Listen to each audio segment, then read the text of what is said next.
Is your brain good at telling stories? At choosing its own adventure with your thoughts, whether you want it to or not? Well, then your brain is a very good brain. In fact, our brains are hardwired to try to suss out and identify what might come next as a core part of our survival.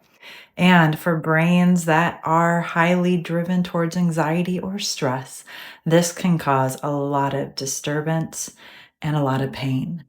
In the field of cognitive behavioral therapy, there's this construct called counterfactual thinking. And counterfactual thinking is the idea that our brain will take facts and make up other stories about facts. An example of a counterfactual thought might be, I am safe at home right now. And then our brain would come up with a crazy anticipatory story of, but what if a meteor crashed through my roof at this very moment? Then I wouldn't be safe. And then we'd have a physiological response to that possible, but fairly implausible thought. Now, that's a pretty strong and extreme example of counterfactual thinking. But how often do we see a look on somebody's face and say, what if they're judging me? What if they're criticizing me? What if they don't like me? What if, what if, what if? That is all counterfactual thinking. And our brain is doing it counterintuitively to help us stay alive. Because it's saying, if I can anticipate the future, then I can adjust course and behave in a way that is going to support me in staying safe, successful, and lovable. So go brain, high five. And it can be very painful to get stuck in those loops.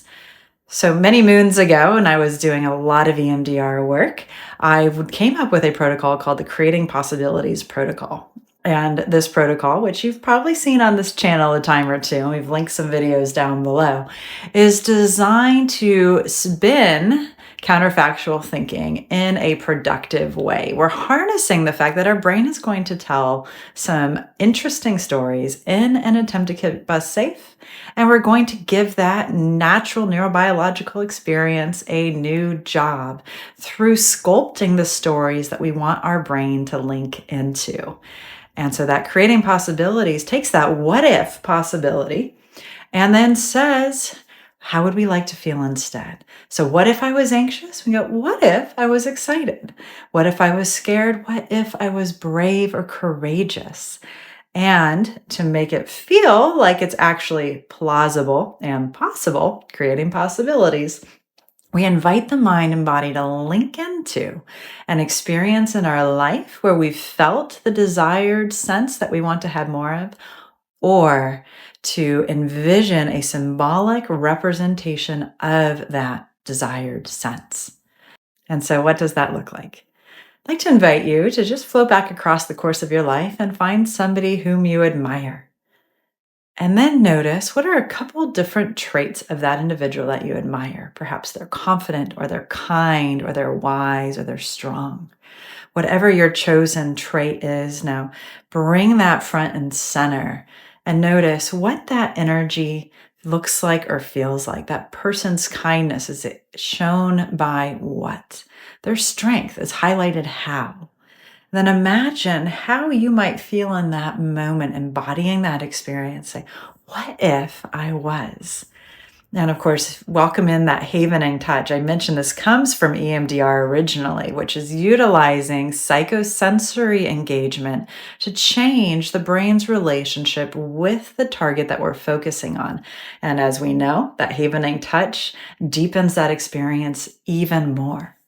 So as you're focusing on that identified energy and that identified person, notice and then invite him, what if?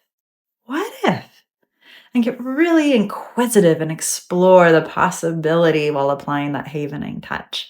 And then notice in your mind or your body, do you feel like you can you embody that energy? I can be kind. I can be strong. Whatever your identified sense is. Now we want to stay with one sense at a time as we're building through this process.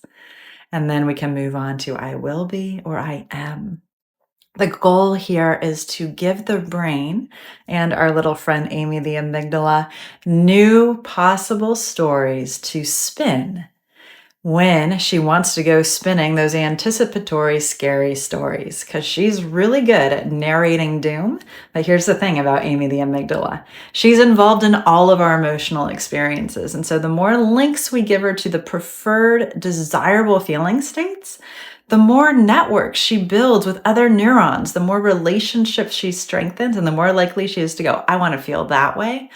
Or the stronger your thinking brain's ability to guide your attentional processes in the direction that you want your mind to travel. Neuroplasticity at its best. How cool is that?